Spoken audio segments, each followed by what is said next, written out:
Good morning, everyone. As you join us, we will be getting started in just a few minutes. We want to get everyone in the room. We are expecting a large group this morning, and we're excited to have you here.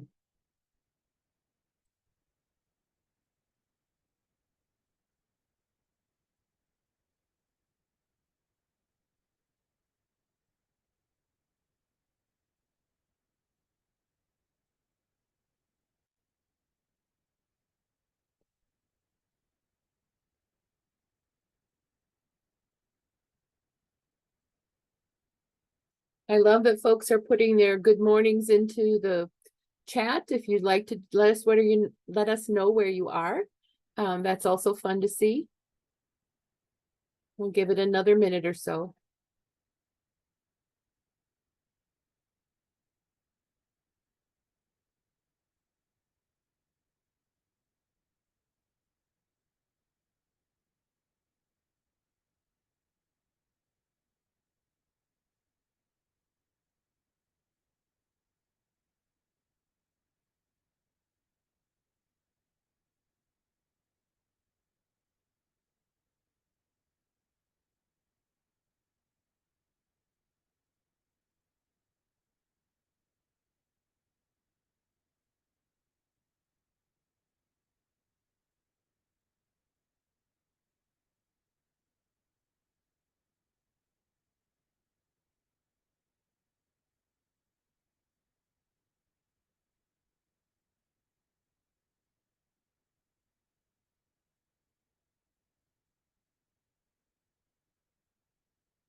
Well, we are 2 minutes past the top of the hour, so we're going to get started and honor the time that you've put aside for this important training. Welcome to Importance of Advocacy for Prevention. What is it? And tips for conducting it.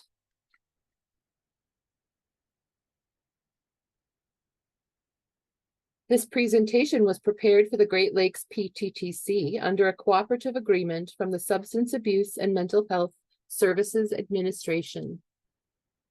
The opinions expressed in this webinar are the views of the speakers and do not reflect the official position of the Department of Health and Human Services. The PTTC believes that words matter and uses affirming language in all activities. I have a few housekeeping items.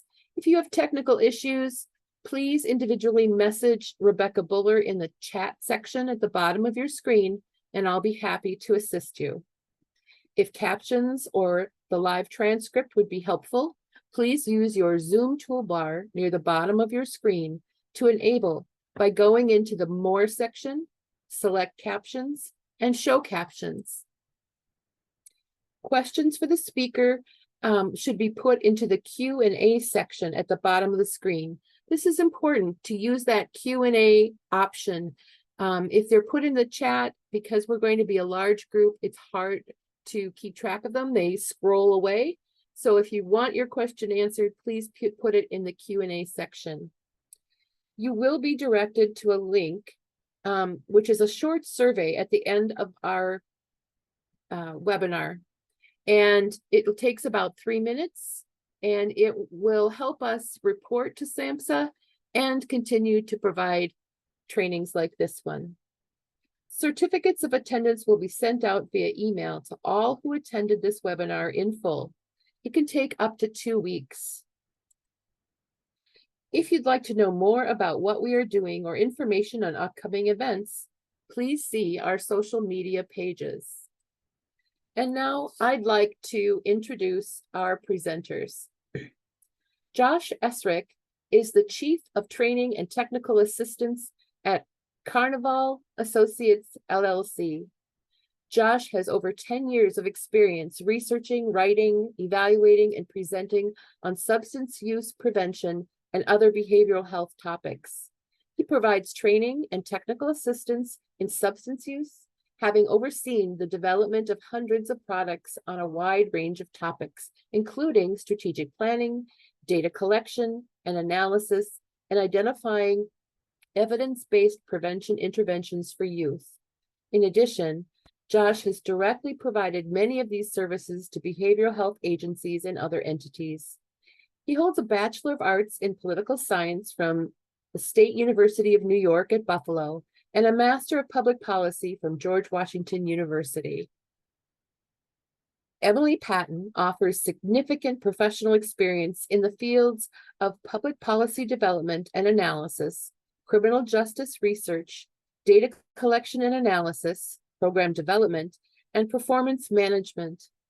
Emily holds a Master of Science in Abnormal and Clinical Psychology from Swansea University and a postgraduate degree in Criminology and Criminal Justice from the University of Edinburgh. And now I'll turn things over to them. Thanks, Rebecca. Hi, everyone. I want to thank you all for joining us today. As Rebecca said, my name's Josh, and I'll be one of your presenters today, along with my colleague, Emily. And we're happy to be talking with you today about this important topic of advocacy and prevention and how we can go about doing it. We do have a lot of content we'll be covering today, and a lot of this content might be pretty new to a lot of folks. So as Rebecca said, if you have any questions at any time, please do ask them in that Q&A box, and we'll do our best to answer them as we see them. And we should also have some time for Q&A at the end of the presentation as well. So our learning objectives for today are that by the end of the webinar, participants will be able to, first of all, describe the basic principles of advocacy. Secondly, to be able to explain the distinctions between advocacy and lobbying. Thirdly, to be able to recognize the importance of advocacy for prevention as a field. And lastly, to identify the first steps necessary for developing an advocacy effort and sort of how to begin engaging in advocacy. As I said, I do know this is a new topic for a lot of folks, so we are going to start sort of just with those basics, explaining the principles. I also want to note that part of the reason, right, that this is a new topic for a lot of folks is there hasn't been much guidance issued before or research on how we can engage in advocacy for prevention. This is one of the first webinars, at least that I know of, that covers it. But there is a lot of information and research around advocacy for healthcare in general, for public health in general. And so there's a lot of resources that exist out there, some of which we'll be able to share with you after the presentation that we can really use to guide us as we try to sort of take these principles and practices that other areas of health and public health have been using for decades and start better applying them to prevention. So we're going to begin, as I said, by talking about those principles of advocacy. And actually, before we even start covering, the content, I have a question for you all, which I'd love to see your answers in the chat. And that's quite simply, what does the term advocacy mean to you? And there's no wrong answers here. Really just wanted to get a sense of how you all think about it, because there are a lot of different ways to think about advocacy, and the term does sometimes get used interchangeably with other terms. So I want to sort of see where we're at on that. I see the first couple folks both saying education, which absolutely, we'll certainly talk about how education is a core component of it. See some other thoughts coming in here, raising awareness, reducing stigma, speaking up for people who aren't able to speak for themselves and giving those people a voice. Getting others to believe in their cause, amplifying the voices of people most impacted, standing up and speaking out for social issues, showing support, a lot more education answers of different sorts, promoting evidence-based prevention without political agenda. I like that one. Promoting the cause. I mean, I like all the answers, of course. To speak on behalf of, support, education. I see just tons of answers flowing in because we have so many folks who joined us today. So yeah, which is awesome. And thanks everyone. And I do think it does seem right that a lot of folks who have been sharing are hitting on some of those key themes, especially that sort of education piece, which we're going to talk a bit more right now. Well, all of it, right? So advocacy really is a way of trying to bring about some sort of social or organizational change, and it seeks to do so by raising awareness and support for a particular issue. And obviously in our case, it would be issues related to substance use prevention. Advocacy is an evidence-based process, and it's evidence-based in sort of two ways. First, it's evidence-based in that we want our advocacy to be grounded in facts and research and data, and we want to be, sharing, accurate information. So it's evidence-based in that sense. And it's also evidence-based in the sense that there is this body of research on sort of the core best practices of how you go about engaging, in an advocacy effort. Anyone can engage in advocacy, and it is something that you can do at, sort of all different levels. You can be advocating, to fellow individuals, of other community organizations. You can be advocating at all the different levels of government. You can be sort of trying to advocate just across the community or across society. A lot of different things can fall within that umbrella of advocacy, and we'll talk obviously more about that in a second. But the most effective advocacy, regardless of those specifics, is an effort that involves building and maintaining positive relationships with community members, allies, and partners, other organizations that we want to work with, policymakers and their staffs, and just anyone else that we're seeking to provide education to. And the reason why we want to engage in advocacy is because it can help support a lot of the things that we want to be doing in prevention. Because as a result of advocacy efforts, we can potentially gain expanded access to various resources. Could be funding, it could be access to new data systems that you didn't previously have access to. It could be access to new spaces that you weren't able to implement an in-person program in before. It could be permission to put up billboards and posters and flyers in places you didn't previously have permission to. All sorts of different resources. And obviously, we always want more resources for prevention. It's why it's one of the 5 steps of the strategic prevention framework, the SPIF. Step 2, build capacity. Advocacy can help with that. Advocacy can also help support beneficial changes in sort of program structures and priorities. We might, for instance, advocate for other organizations and entities to better participate in our planning processes so that we make sure we're developing a comprehensive and culturally responsive suite of prevention services for the community that we're serving. Advocacy can also, very directly support policy changes, which could be, those policy changes could be the exact end goal that we're seeking to achieve. You might be advocating for raising the minimum purchase age of alcohol, or advocating for expanding SINAR checks on vaping products, or whatever the details are. You could be advocating for specific policies that you understand the research shows that it will lead to prevention related outcomes that we want. And also we could be advocating for policy changes that aren't the end goal themselves, but can just better facilitate the things that we want to do. For instance, you might advocate for a policy change that allows for new harm reduction programs to better reverse fentanyl overdoses, and so then you would implement those harm reduction programs.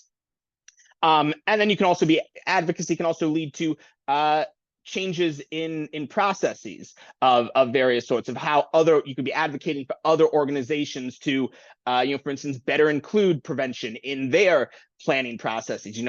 For instance, if you're in a state that is legalizing cannabis use, you might advocate for prevention to be part of the advisory panel that is sort of involved with the development of those regulations to try to make sure that prevention priorities aren't being completely ignored. Advocacy can do a lot of different things. And so the question then becomes, well, who do we want to target with our advocacy efforts? And there's a lot of different options, and that depends on what the goals are that you're seeking to accomplish, because there are countless groups that you might seek to work with. For instance, you might be engaging in advocacy with elected officials so that you hopefully will make decisions that can be beneficial to prevention. And of course, when we're talking about elected officials, we do run into that whole issue of making sure we don't cross the line into lobbying, which is our whole second learning objective. But there are certainly some things we can do with elected officials that isn't lobbying. We could be engage in advocacy with the general public, trying to sort of better build community awareness and understanding of issues. And you can see on the slide there all sorts of other entities that exist that, again, it all depends on exactly what we're seeking to accomplish. And all of this idea of advocacy, as I mentioned, is evidence-based and is grounded in theory. And one of those is this theoretical framework I have on the slide here, which is the advocacy practice and policy model, which is the idea that basically these terms, which I'll go through in a second, that make up the 4 different circles, come together to explain how and why advocacy can be an effective process for engaging in change, and also can help us determine who we should be targeting with our advocacy efforts. So at the top of that framework is this idea of systems theory, which is the theory of that basically society is made up of lots of different systems, which can include other organizations, families, governments. All these different entities exist, and they function both as independent things, like a government is a government, but also they interact with all the other systems. And if we can understand how these different systems interact with each other, like how different organizations report to other organizations, or how different regulations influence how different entities operate with each other, we can figure out what associations exist and who we should be targeting with education and advocacy efforts to try to influence a change of some sort. Sort of the next circle over then is this idea of the ecological perspective. This is the theories that state that that people exist and develop within the context of their environment, and those environmental factors strongly influence their behavior. You might be familiar with the term the social determinants of health. That sort of stems from this idea of an ecological perspective. And the idea there is, right, we want to be using advocacy to target elements of the environment. You can't really use advocacy to change like someone's attitudes towards a substance, or to better educate someone on the dangers of substance use. Like there are other programs and strategies, interventions we can implement to do that kind of like individual behavioral change, but it's through advocacy, because a lot of times we don't have the power ourselves. So it's through advocacy that we can hopefully start influencing those ecological, those environmental factors around people. We can start making or pushing for those policy changes that can promote healthier behaviors. Then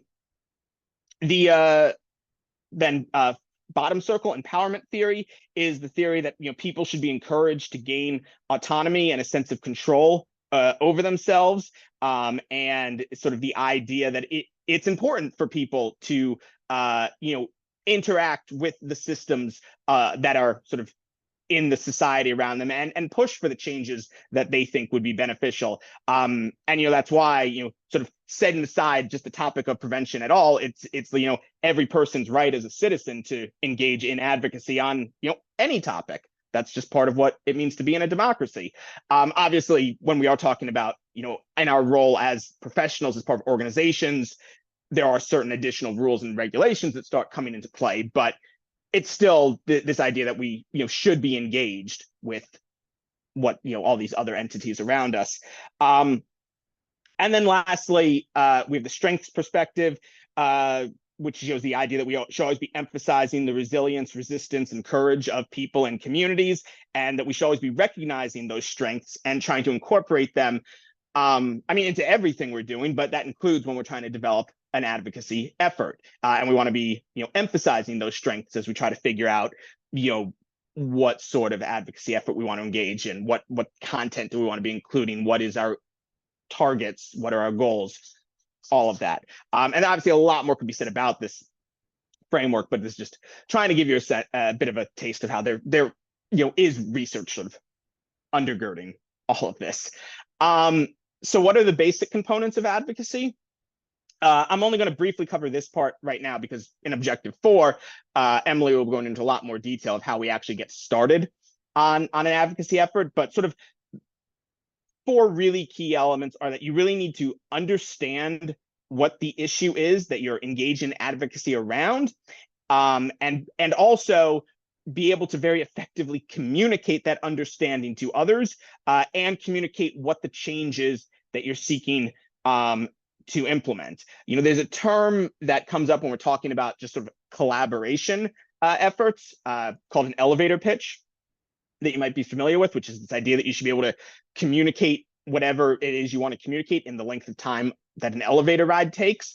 And that's important for advocacy as well. Like if you're for instance, in a meeting with a state legislator or with their staff, hopefully you have additional time to be speaking with them, but you really want to be able to give that immediate, here's what I want, here's what we're trying to talk about today. Another really important component is to be able to recognize and build relationships with your allies. Because when we're talking about advocacy and talking about sort of those ecological elements, we're talking about potentially some really big picture aspects of society. When I do webinars about the social determinants of health and go into all that detail about things like access to health insurance and economic stability and rates of discrimination in the community and all these huge things, and I do talk about how, and I'm briefly saying right now, there is research showing how these things can influence risk of substance use, but there's also research showing how these topics can influence risk of many other negative health outcomes as well, which means that when we are seeking to advocate for something, there might be a lot of other entities out there that are also interested in this topic, even if they don't necessarily care about substance use at all, because just they're concerned about some other issue. And we want to recognize that, but acknowledge that, hey, if they're trying to accomplish the same thing we are, let's try to collaborate. Let's work together to the extent we can. And then, of course, for any other prevention partners, obviously, we want to be working with them too. It's also really important to be able to identify any opponents or resistance to the advocacy efforts.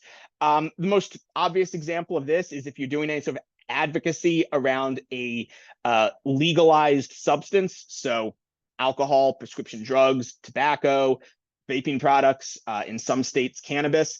The organizations that are, in the industry creating those and distributing those substances might be opposed to whatever it is that you're advocating for. And you need to be able to identify that and figure out how to counter that. And then on top of that, you might encounter not necessarily people opposed to what you're seeking to accomplish, but just generally resistant to it because of various other reasons. For instance, you might be advocating for prevention to have greater access to your state's prescription drug monitoring program, for instance, just to get into a really specific example. And maybe the people who work for the PDMP are resistant to that because they don't think they have the resources to do that data sharing with you. Obviously, just one very specific example. The idea is there might be people who aren't opposed to like the goals of prevention, but for various reasons will just be resisting whatever it is you're seeking to accomplish. And then lastly, make sure to develop a plan. As with everything in prevention, strategic planning is that really important first step. And advocacy is no different. You want to start with a needs assessment and figure out, well, what are the problems in your community? How do you prioritize them? How could advocacy help address them? And then, going through the rest of the steps of the SPIF in terms of building capacity for your advocacy effort, planning it out, implementing it, evaluating it. And as I said, we'll go into more detail on that in the fourth objective. But that principle of strategic planning remains paramount, as with everything in prevention. So what does advocacy actually look like? Well, it can look a lot of different ways. It could be just sharing information in a lot of different ways. It could be holding public events and potentially inviting specific people to attend these events, where you're doing various education efforts. You could be running different types of media campaigns. You could just be publishing out data. You're doing that kind of educational work. You could even be, if you have the capacity to do so, publish full research reports on a specific topic. Coalition building is part of advocacy. Writing blog posts, or if you can, like op-eds for the local newspapers. You can be meeting with stakeholders to sort of talk with them about what the efforts are you want to do.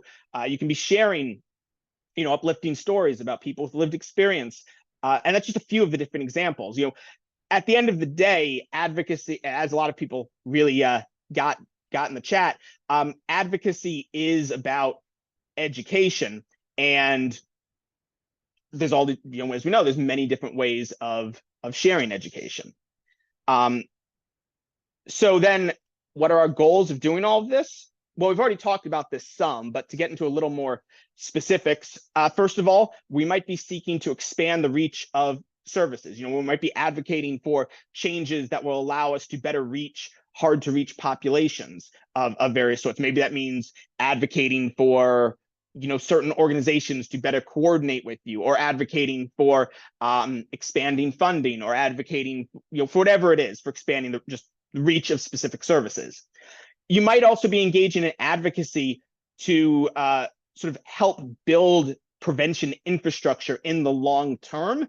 And this ties into this idea of a culture of prevention, which is a really complex topic that I can only briefly summarize right now. But the idea of a culture of prevention is having all the different decision makers and potential partners and organizations we could work with, having them value and appreciate the importance of prevention and being supportive of prevention efforts. And the idea is, if that value and appreciation exists, then even without us pushing for any sort of specific changes, they might be more proactive in just doing things that are beneficial to prevention, or asking prevention professionals to step in to be more involved with some sort of community-wide effort, because they know, hey, prevention is important.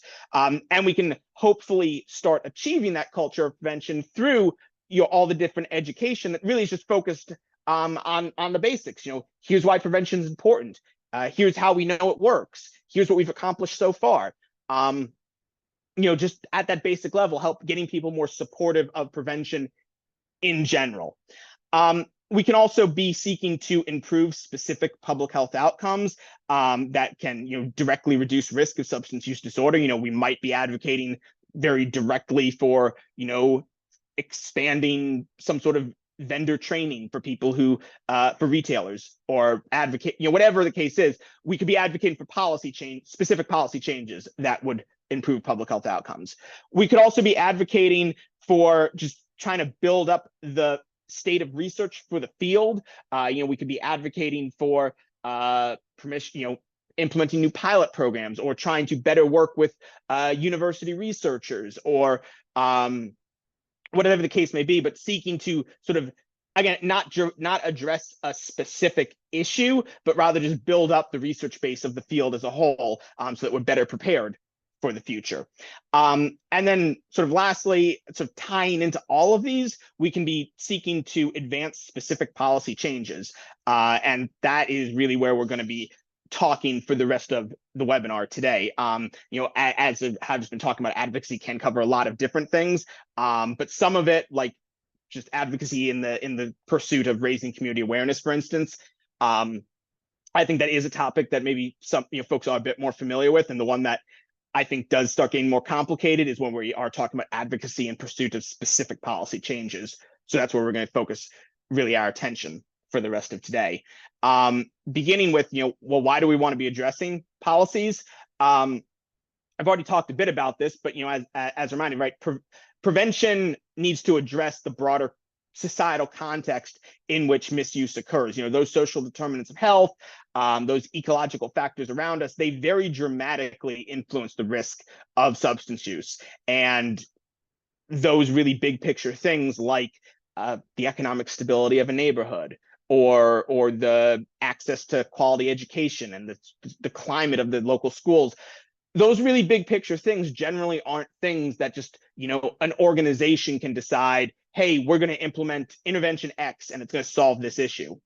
A lot of the times, the only way we can really address them is through major policy changes, changes in law, changes in regulation, changes in ordinances, that can impact in various ways the supply of substances, demand for substances, or the harm that is done by substances. And when we're talking about policy change, we're talking about trying to accomplish something that's different from a lot of the other things we're trying to accomplish. It's not something we can do on our own. It's something that we need policymakers to be doing, to make the policy whatever it is that we want. And so we have to engage in advocacy for providing education on why various policies might be beneficial.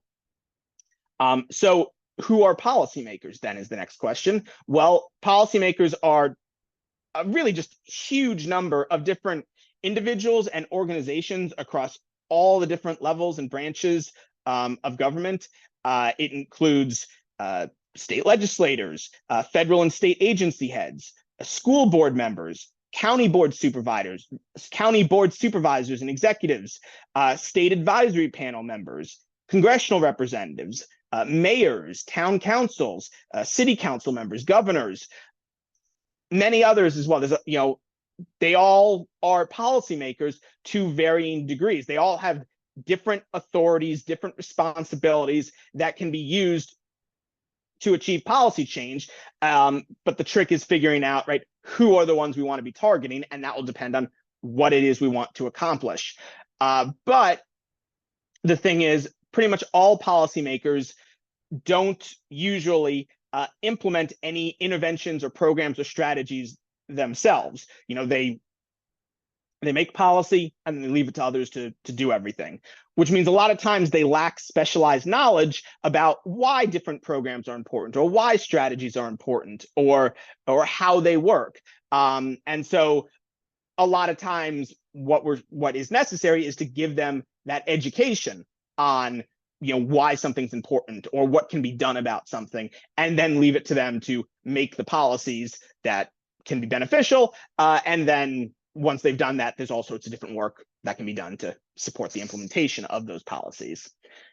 So why do we work with policymakers? Well, I already started covering this, right? But because we want to inform their decision-making in ways that can benefit substance misuse prevention and improve behavioral health.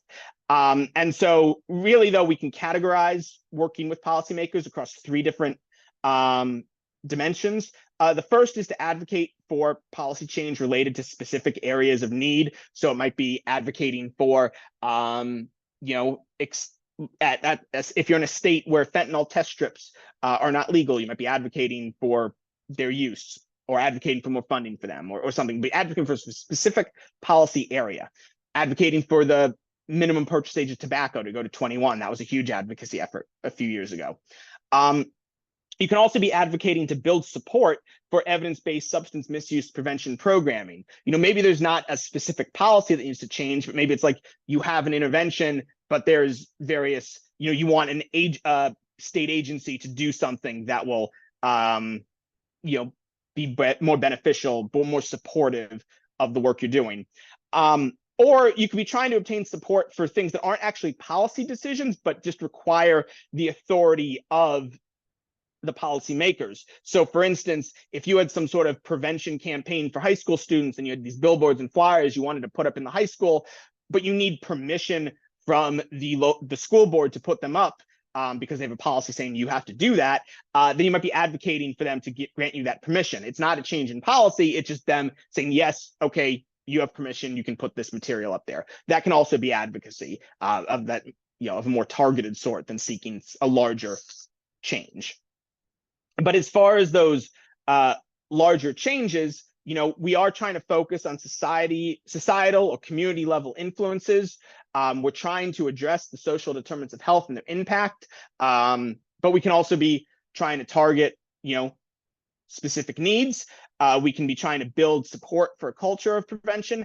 And no matter what we're trying to do, we want to make sure that we're using advocacy to better target the goals of prevention. So this is sort of a summary slide of all of that. But as I mentioned, when we're talking about advocacy with policymakers and elected officials, we do run into this really important caveat about lobbying and sort of understanding those distinctions. And we're going to talk all about that, because it can be really challenging to differentiate between advocacy and lobbying, but there are really there can be some really big consequences if we don't make those distinctions. And so before I dive into that, we actually have a poll question for you all, which is to ask which of the following is an example of lobbying. And we have 4 that pop up. And what I'll say is 3 of these 4 could be lobbying, but don't necessarily have to be. But one of them absolutely is lobbying, no matter what. And I'll pause for a moment to give you all a chance to answer that.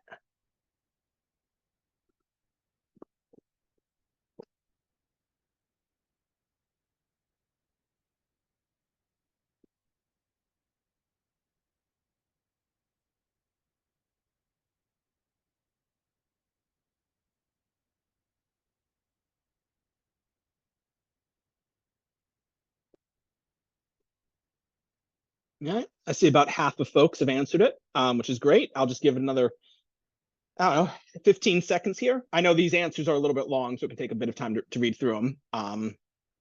So I want to thank everyone who is participating.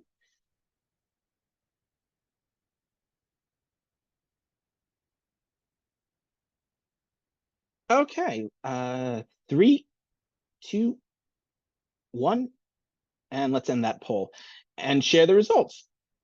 And yeah, 3/4 of you got it. That asking the governor to sign a bill that increased funding for statewide prevention services, that is absolutely lobbying, no matter what. As we'll be talking about, one of those big distinctions that makes it lobbying, no matter what, is if you're trying to influence specific legislation. That is never advocacy. That's always lobbying at that point. So these other 3.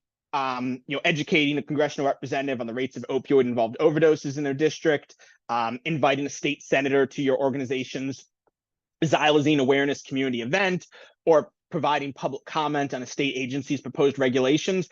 Those 3 are examples of things that they could cross the line from advocacy into lobbying, and we'll talk more about that as we go through this section. But on their face, they're not lobbying yet. Those could just be advocacy. But asking a governor to sign a specific bill, that's lobbying, no matter how you cut it. And glad, so thanks everyone for answering that one. And let's start diving a bit more into this. So as I mentioned, lobbying really is seeking to influence specific legislation, appropriations, meaning funding, or measures of different sorts, either in support or opposition to them.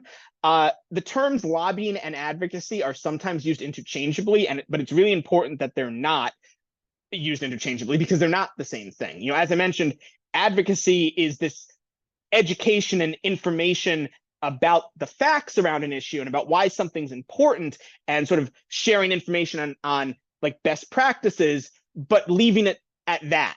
And then it's up to, and if we're talking with policymakers, or elected officials, leaving it at that in particular, and then it's up to them to make their decisions. Lobbying is trying to make the decision for them, telling them, all right, please vote for this bill, or please vote against this bill. It can also be involved around, it's lobbying if you're telling other people to do that, or telling their staff to do that, or working or planning legislation with them. If you're drafting up a bill to do something, like working on the text with them, you absolutely cross that line into lobbying. And I also want to note, right, there's this term lobbyist, which is very specifically people who are lobbying on behalf of other organizations. And you might hear in the news sometimes issues about, did someone properly register as a lobbyist or whatever. There's a lot of things that are lobbying that doesn't mean you're a lobbyist. Like, a lobbyist is that very specifically, this is what you do as your job, you're doing it for other people. But when we're just talking about it as the verb, what is lobbying? It's this trying to influence specific legislation. Also want to note, even just, coalition meetings about trying to coordinate lobbying, trying to coordinate a response to a specific legislative proposal. That's also lobbying. Really, when we get to that line of talking about legislation, we're at lobbying. And again, so getting back to sort of rights of individuals, as a private citizen, anyone can do that lobbying of any sort. Anyone can call up a representative and say, as your constituent, I support or oppose whatever. But it has to be as a private citizen, right? Once you're doing it in your capacity as a prevention organization, and you're doing lobbying, that's when you start running into some really thorny issues potentially, and there are some pretty big consequences of engaging in lobbying, which we'll talk about in a moment. We'll also talk about some exceptions to lobbying as well. So first of all, just to further illustrate this point, this slide here gives an example of actually just pure education, just a straightforward fact. If you were just saying there were 71,000 fatal fentanyl-involved overdoses nationwide in 2021, that, like, no one can argue that's just education. It's also true, which is just sort of a separate issue, that number is so high.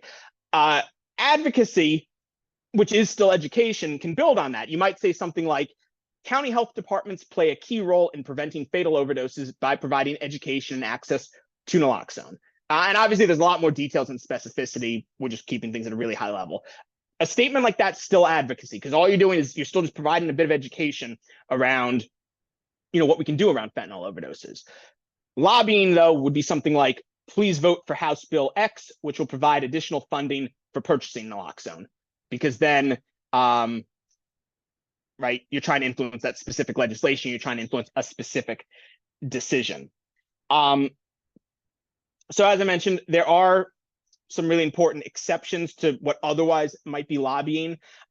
First of all, if you are invited to testify or share expertise or share public comment with a legislative body or committee, you are free to do so, so long as there was some sort of request put out. It might not be personalized to you.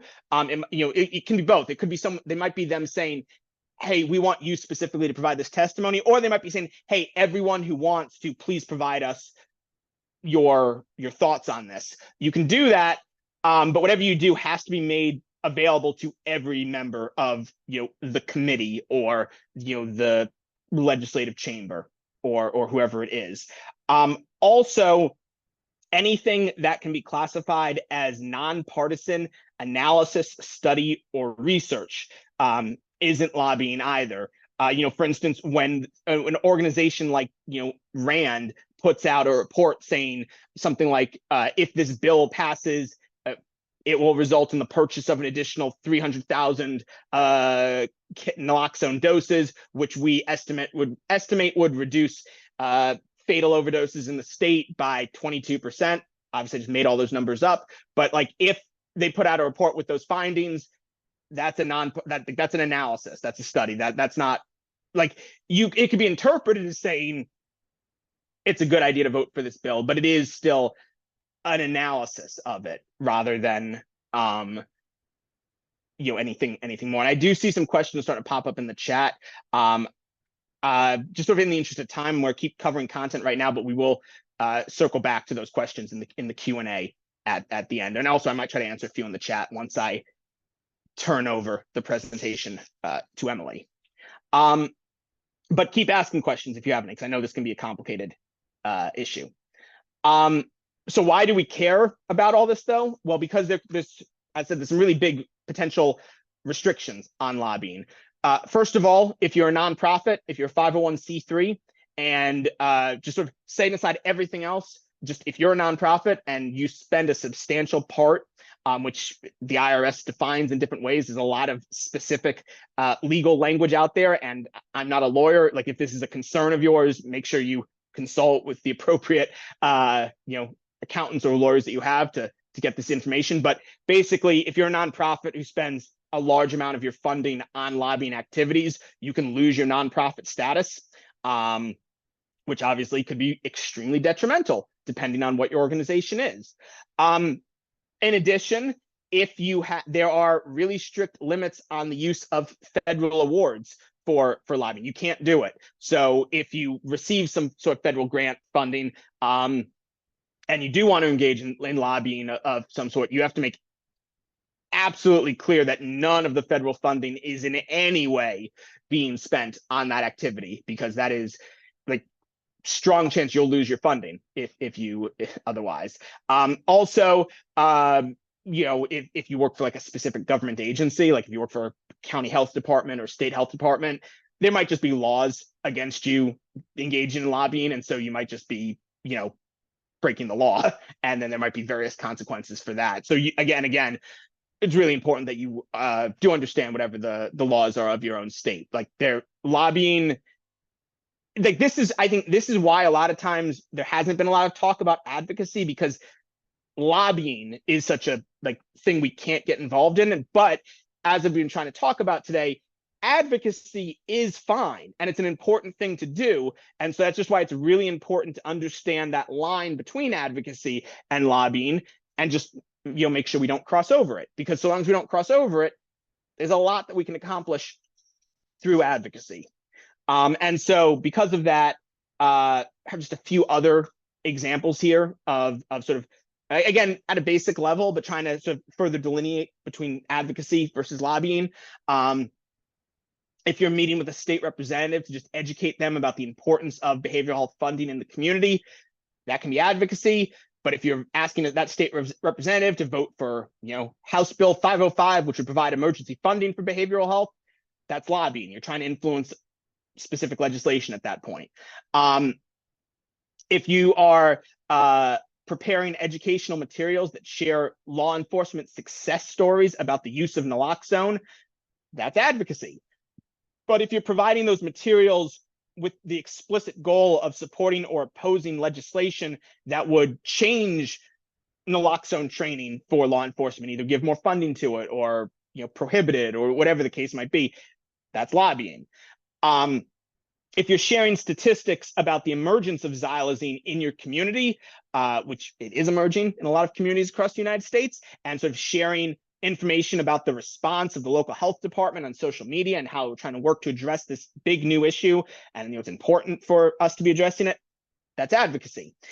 But if you're sharing on social media a message urging the governor or the mayor or whoever to vote for or approve legislation that increases funding for the local health department to better address xylazine, then you're lobbying. If you send a newsletter to your members in your coalition to discuss opioid misuse and evidence-based interventions, that can be advocacy. But if you include in that email a call to action asking them to contact their legislators in favor of specific prevention legislation, right? Lobbying. That when we start talking about legislation in details, that's when we've gone too far and we really can't be at that point. We really want to be focusing on just sort of those more basic, here's what this is as a topic, here's why it's important, here's why we care about it, here's what can be done about it, but then we leave it to them to make their decisions. We don't lobby for those specific decisions. And again, a lot more can be said about this. And as I said, if you are specifically concerned about if you're concerned about very specific details, at that point, definitely there are, as I mentioned, if you worry about the IRS, talk with the accountants, talk with lawyers. Don't rely on anything directly that I'm saying. This is the general guidelines, obviously. So wanted to put that one out there. And with all that said, we do have a lot more content still, but I think you've all heard enough from me. So at this point, I'm going to be turning the presentation over to Emily.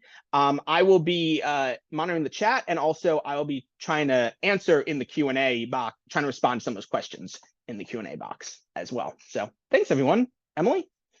Great. Thank you so much, Josh. And hi, everyone. I'm happy to be going over these next couple of sections with you today. And in this next section, we're going to look at specifically a little bit more about advocacy and as it directly relates to prevention. We know that advocacy is really critical to our work that we do in prevention and under sort of this whole prevention framework. And when it comes to issues that sort of directly affect the community, we know as prevention professionals that we have the opportunity to really kind of share their expertise with stakeholders to promote those better outcomes for clients, for the communities, for everyone that we're working with and within the environments that we're working in as well. And bringing, all of this greater awareness to the facts about an issue can really help reduce stigma, which we know has been shown to be a significant barrier towards achieving greater quality of health and well-being for individuals who are experiencing substance use, substance misuse, as well as substance use disorders. We know that stigma, it's not rooted in fact, but it's rather all of the sort of preconceived notions that have been normalized, unfortunately, through media and culture, which then produces sort of all of these barriers at a variety of different levels. For example, when we see stigma in policy, this can include, criminalization of substance use and underfunding of treatment opportunities for individuals. Stigma in communities can stop people from seeking out evidence-based treatments, such as medication for opioid use disorder, for example. Internalized stigma can cause people to potentially feel isolated, further sort of exacerbating any mental health issues that may be going on and potentially worsening any substance misuse as well. And so really by educating individuals about the systemic root causes of substance misuse, such as things as the social determinants of health, adverse childhood experiences, things like that, a lot of prevention professionals can really directly be using advocacy then to reduce stigma, improve outcomes. So really it's taking sort of all of these different variables about raising awareness, increasing that knowledge, reducing stigma, and putting it all together through this lens of prevention and through prevention work to improve outcomes across the board. And we do this through advocacy to make these positive changes. Just a quick question, because I'd love to hear more from you all about this. What kinds of policy changes are you looking to implement that benefit your prevention goals? And you may see me look over to my other screen because that's where my chat box is. But I'd love to hear more about sort of what are you looking to do with your work directly with policy that support your prevention goals. So I'll just pause here for a moment and let you all sort of answer in the chat.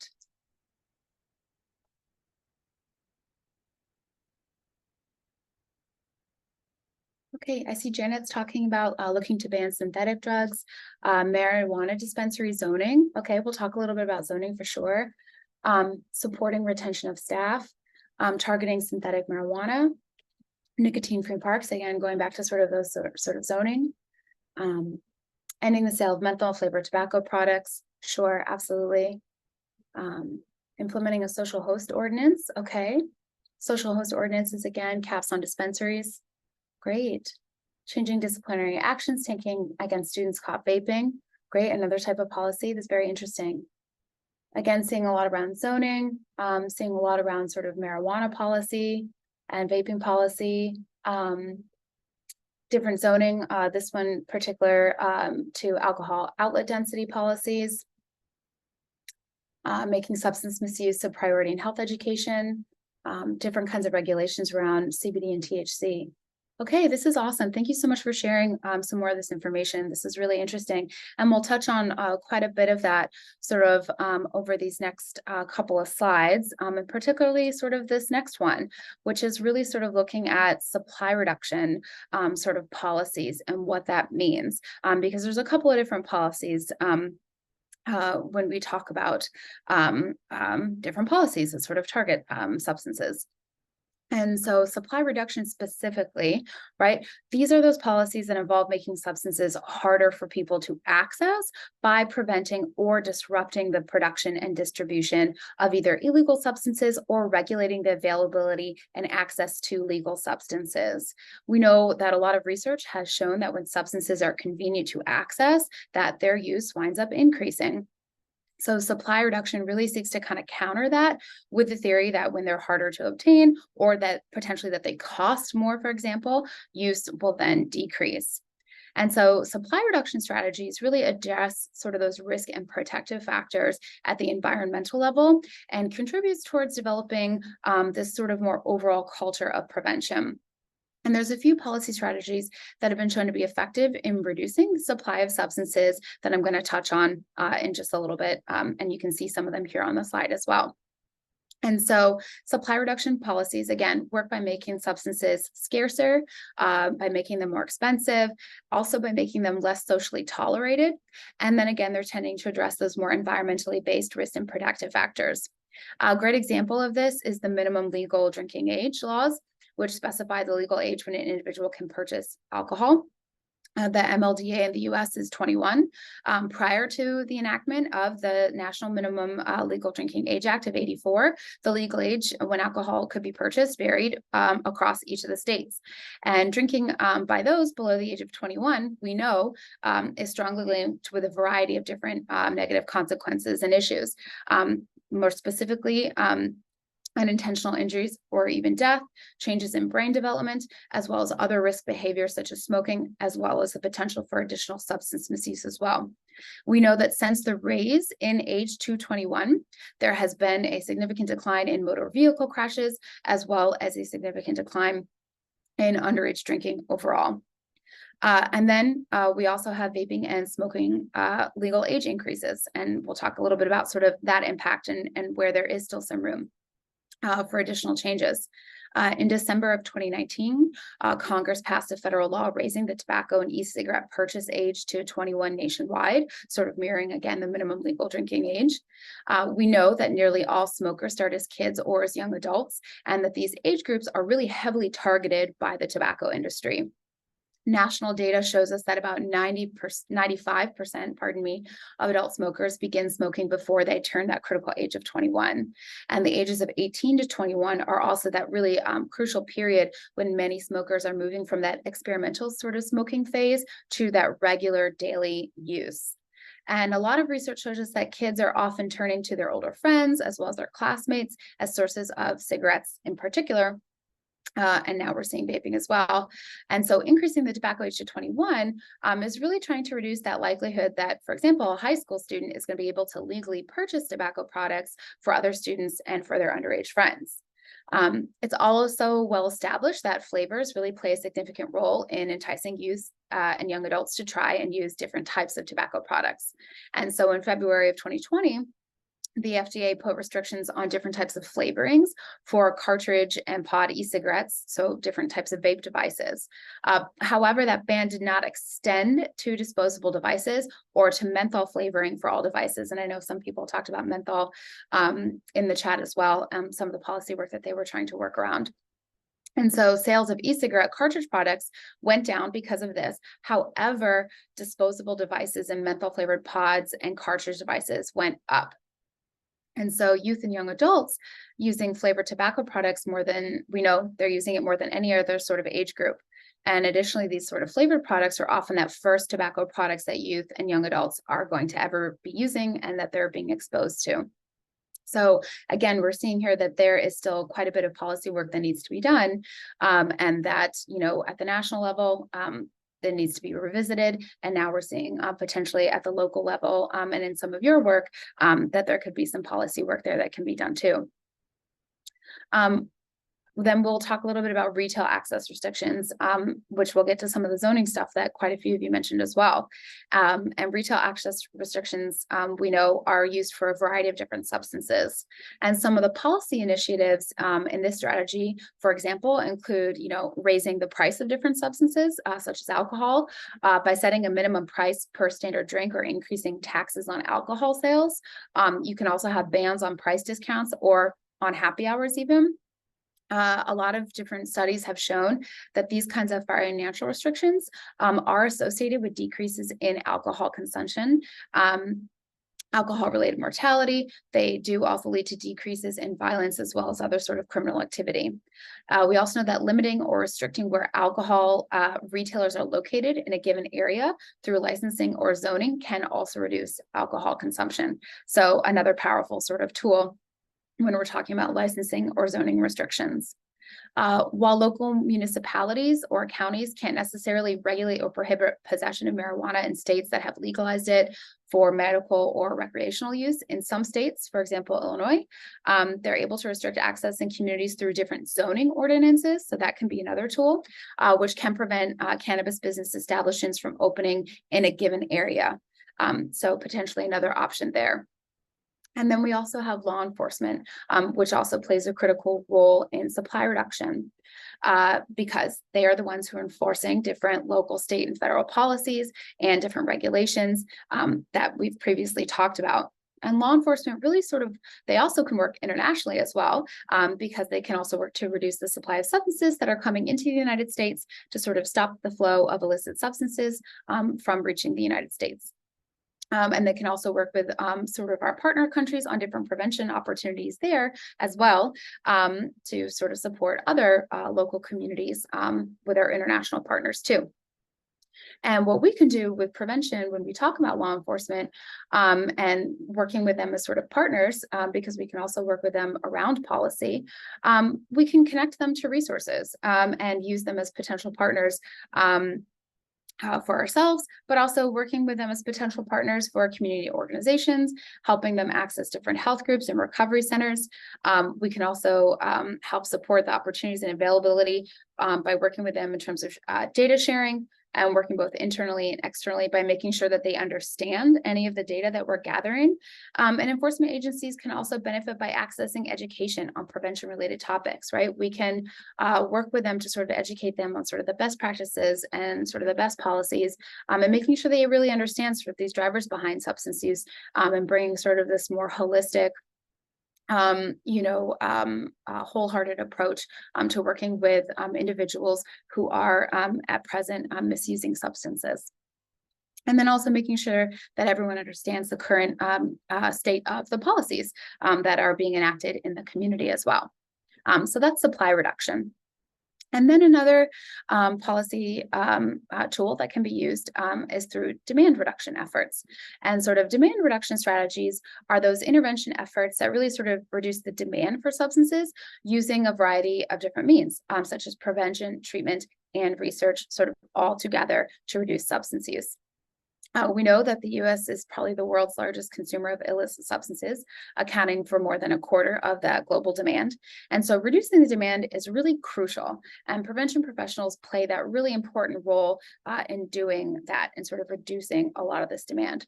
And so demand reduction addresses those risk and protective factors at sort of the individual level and the interpersonal level by providing a lot of information and skills for people to make those behavioral changes, and also help to strengthen that resilience, which can help reduce the likelihood of substance misuse. And some of the policy strategies that are a part of demand reduction include things such as public education, individual and family interventions, pro-social activities, as well as recovery support services as well. It's also really important to understand the impact that any policy is going to have on the social determinants of health that are going to affect a wide range of health risks and outcomes, as well as those overall risk and protective factors. We know that the social determinants of health also contribute to those wide health disparities and inequities that we find as well. And that all of these circumstances are further shaped by the distribution of money, by power and resources at the global, national, as well as what we're seeing at our local levels too. And then all of this really sort of interacts and then further is impacted by this demand of different substances. And so organizations and our partners really can need to take action to sort of improve those conditions in people's environments at a variety of different levels, right? Including at this more individual and more interpersonal focused areas. So in crafting our policy strategies aimed at reducing substance use, a broader view on all the factors that affect a person's life and choices should be taken. And we want to, incorporate those supply reduction strategies, but we also these demand reduction efforts by really working with people on that more interpersonal level. And this can be working through things, right, like such as ensuring access to stable and affordable housing.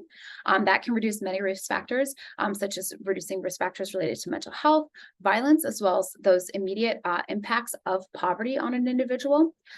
Things such as investing and strengthening communities and supportive environments that will address factors related to environmental stressors that can impact substance use risk factors. As well as things such as community and built environment, making sure that folks are able to easily access transportation, safe and affordable transportation, so that they could, be able to attend their prevention classes or be able to get access to healthcare and seek their substance use treatment opportunities as well. Also things such as funding schools and making sure that we have quality education opportunities, right? We know that environment and attainment for folks are protective factors, and which we want to build up and help to build that resiliency among people. And then another protective factor is making sure that we're trying to build that access to universal healthcare coverage. This builds those additional protective factors, making sure that people are living healthier lives. It's addressing some of those risk factors that may be coming up, such as addressing some of those factors around mental health that can further exacerbate things such as substance misuse, and then also furthers to enhance and support treatment opportunities as well. And then I'll also briefly touch on harm reduction efforts here as well. And harm reduction efforts are also really play sort of a critical role in addition to sort of our supply and demand reduction. And harm reduction is that approach that emphasizes engaging directly with individuals who are currently using substances to make sure that we are preventing overdose and infectious disease transmission, and that we're also working with them to improve that physical, mental, and social well-being of those individuals who are being served. And we're offering that low threshold opportunities and options for accessing substance use disorder treatment and other healthcare services, and also prevention for other future things as well. And so harm reduction really works by addressing that broader health and social issues through improved policies, programs, and practices. And we know that harm reduction really saves lives by being available and accessible in a manner that emphasizes the need for humility and compassion towards individuals who are currently using substances. And harm reduction organizations incorporate a broad spectrum of strategies that meet people where they are on their own terms. And they're serving as a really good pathway to additional prevention, treatment, and recovery services. We know that these types of programs are both public health and grassroots community oriented, that they're well researched, and that they have been proven to have effective outcomes as well as cost saving opportunities as well. We also know that harm reduction plays a significant role in preventing drug-related deaths and offering access to healthcare, social services, and treatment. We know that harm reduction decreases overdose fatalities, acute life-threatening infections related to things such as unsterile drug injections, and chronic diseases such as HIV. And just some examples of harm reduction efforts that are pretty well known throughout the community, things such as fentanyl test strips are a great example of harm reduction efforts where people can use these sort of low-cost, effective ways to test the substances that they're using to see if there's fentanyl in there, because we want to make sure, fentanyl can be very deadly and has led to an uptick in overdose deaths, unfortunately. So if people can test their substances and see if there's fentanyl in them, we can hopefully try and reduce our overdose deaths. Naloxone distribution, that has been around for quite a while. So increasing ways to get that life-saving drug out into the community as well. Safe injection sites, we've seen those sort of more internationally, but we've seen them also coming into the United States as well. And these are a great opportunity for individuals to sort of have that sort of low barrier access to also have that entry point into potentially other services, things such as access to low barrier healthcare, potential access to recovery services, as well as housing opportunities, things like that.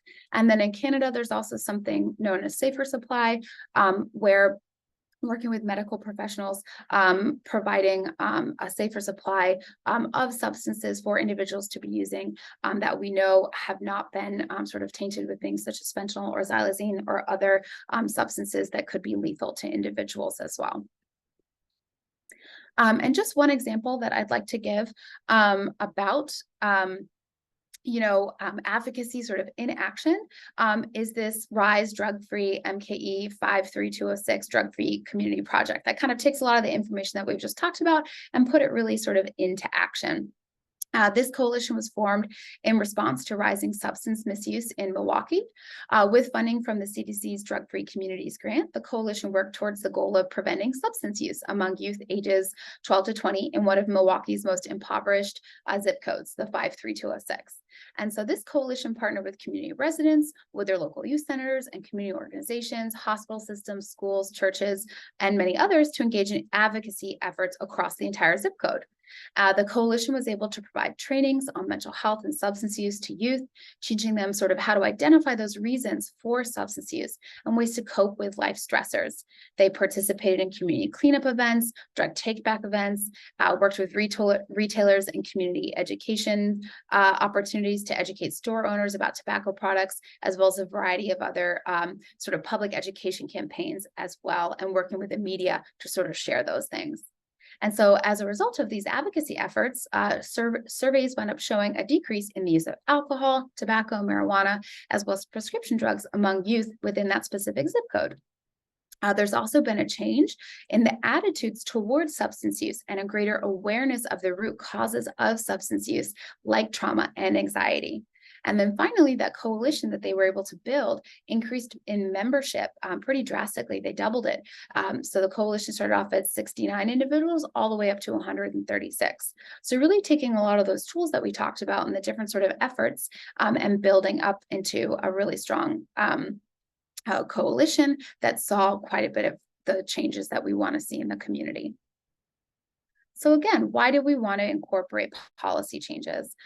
Policy changes are really great because they tend to have that broad reach, right? They're easier in that they tend to impact entire populations and larger groups of people, which can be great when we're trying to impact sort of some of our larger scale issues. They tend to be pretty cost efficient. They tend to be pretty low cost in many cases because once they're sort of put in place, they don't tend to cost a lot of money to then sort of have that upkeep. They're sustainable. Again, they don't really require continued funding once they're actually in place. And these policies are sort of geared to be sustainable over time. And that's something you want to consider as you're building your policy. You want to make sure that it is something that can be sustained over time. And then they do tend to have enduring effects, right? Changes in those underlying conditions when you're really thinking about those root causes and working out how to address them means that those future populations are also then going to be served. And so now we're going to talk a little bit more about developing an advocacy effort and just some tips and things that you can do to sort of build out a really great advocacy effort within your own community. First, we just have a really quick poll question. Would love to hear, as you're developing an advocacy effort, what do you think is your first step? So we'll get that poll question up and I'll give you guys just a couple of seconds to answer this. Is it whether or not you want to identify your relevant policymakers? Is to create a short and compelling handout, determine goals and objectives, or invite policymakers to events? And we'll just give another couple of seconds to answer this.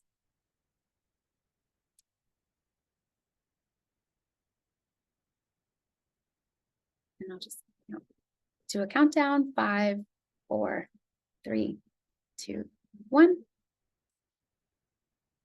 Great. And I think, pretty much everyone got it right? Yeah, it's determining your goals and objectives. Absolutely.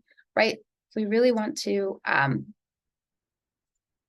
sort of figure out what are our goals and objectives and target that.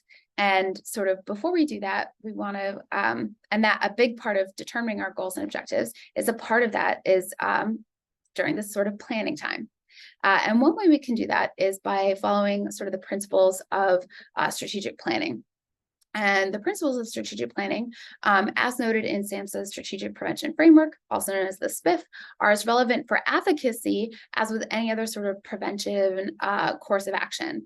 And you want to begin with sort of your needs assessment and then build your capacity, develop and implement your plan, and then evaluate how things went. Josh and I have done a couple of different trainings on the SPIF. They are available on the PGC sort of network, and you can view them there. And you can also download, if you go to SAMHSA's website, a strategic prevention framework handout that sort of walks through all of the things. But really you want to do, again, this needs assessment and figure out why you want to advocate. And you want to figure out what you hope to achieve through your advocacy efforts. For instance, has your community needs assessment identified issues that policymakers could help address, right? Can policymakers play that important role in sort of those goals and things that you want to try and get towards, move towards? And so you want to determine what your advocacy goals and objectives are and how they can be accomplished and what role policymakers are going to play in that. And you want to be sure to consider how those goals can reduce disparities and address inequities within your community as well. So you always want to sort of keep in mind that cultural humility and that cultural competency as well, and sort of thinking about, what are those sort of additional factors in our community and the full needs of our community and all of our community members.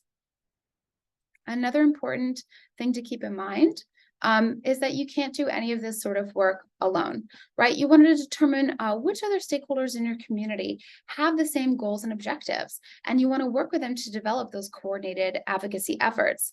You want to also determine if there are any other organizations or groups that might oppose your advocacy efforts, right?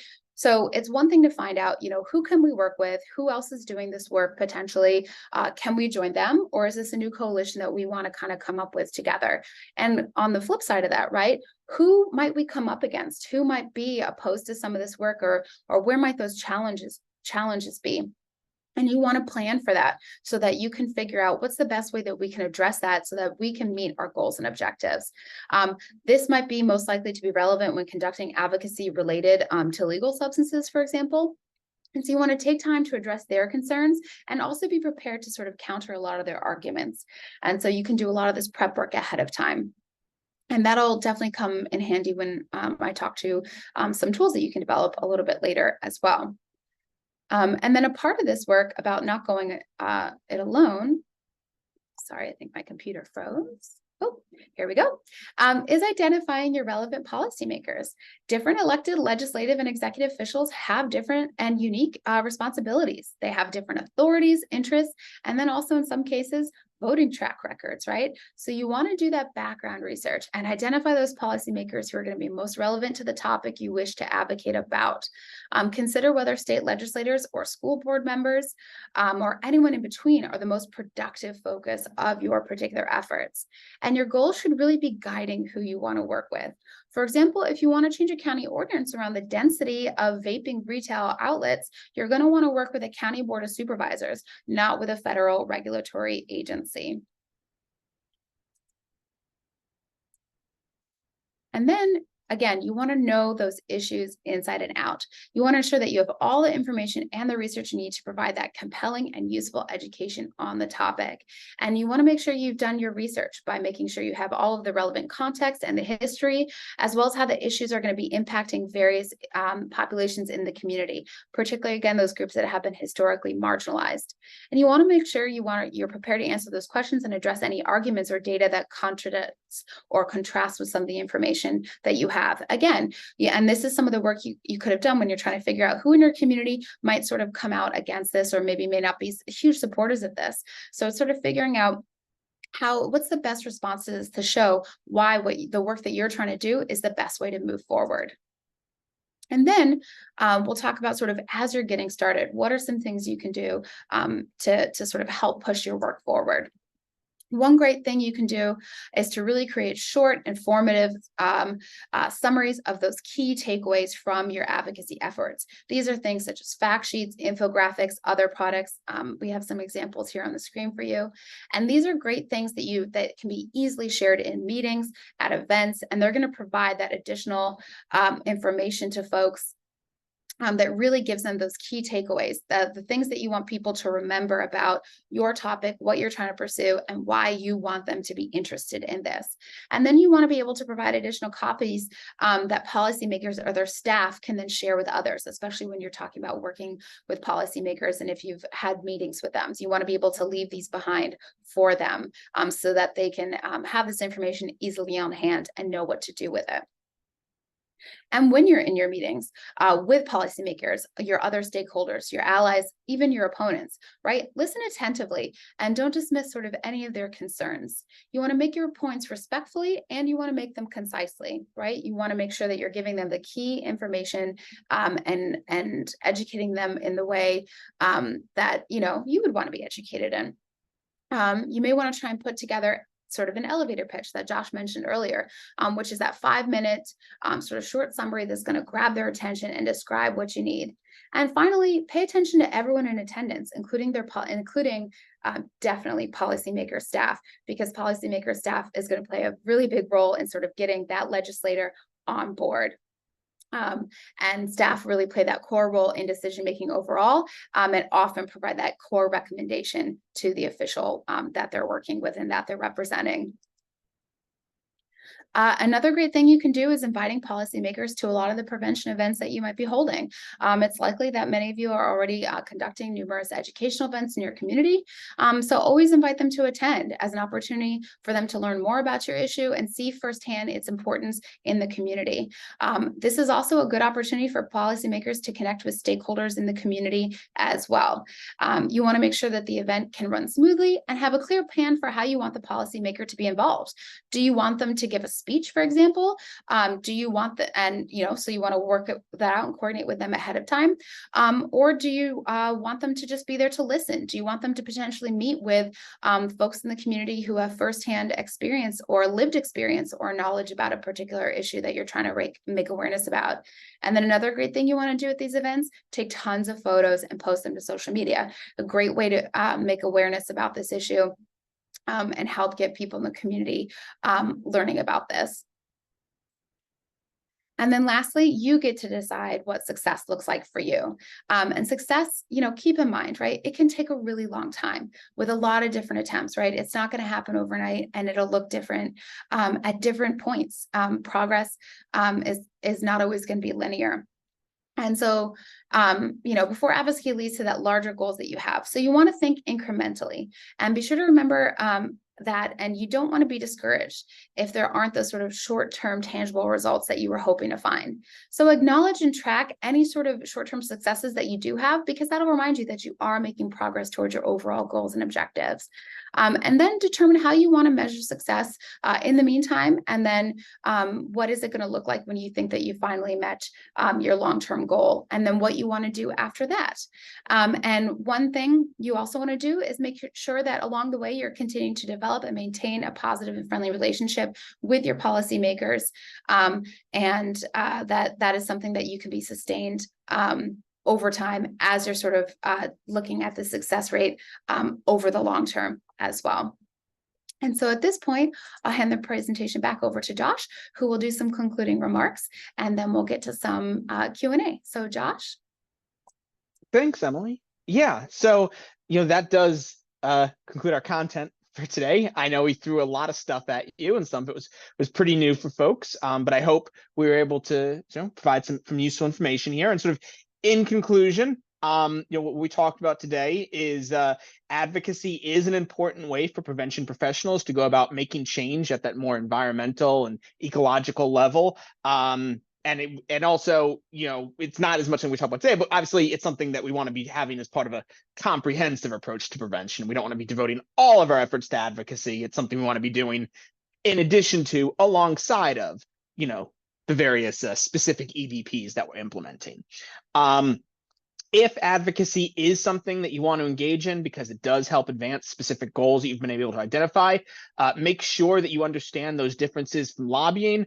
And also remember that, obviously everything we said today is sort of the general guidance. And we didn't talk at all really about whatever state laws might exist. So make sure you do understand, all the things you need to understand about those distinctions, because we don't want to cross into that line of lobbying. But as we said, we do want to engage in advocacy, because it can be so beneficial. We shouldn't ignore advocacy just because lobbying sounds scary. But we want to make sure just we know what that line is.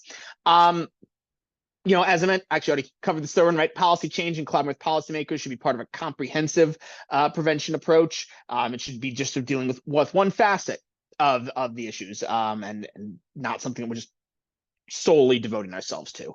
And there are a lot of tips and tools to help develop a strong advocacy strategy to benefit your prevention goals. We're going to be sending out some resources after the presentation today that covers some of these tips and tools. And some of them, don't come specifically from the field of substance use prevention, but they are effective just tools for engaging in advocacy. For instance, one of them comes from the American Dental Association. Like, here's their tips for engaging in advocacy. And it's a list of helpful tips that support, like, we can follow, just obviously in the context of prevention rather than the context of dentistry. And there's a lot of other examples of those kinds of guides. Like, there's a lot of information out there on how to engage in effective advocacy, and making sure that not crossing into the line of lobbying from all sorts of other entities out there. So even if this is something new to us, it's not something new to society. So hopefully those can help.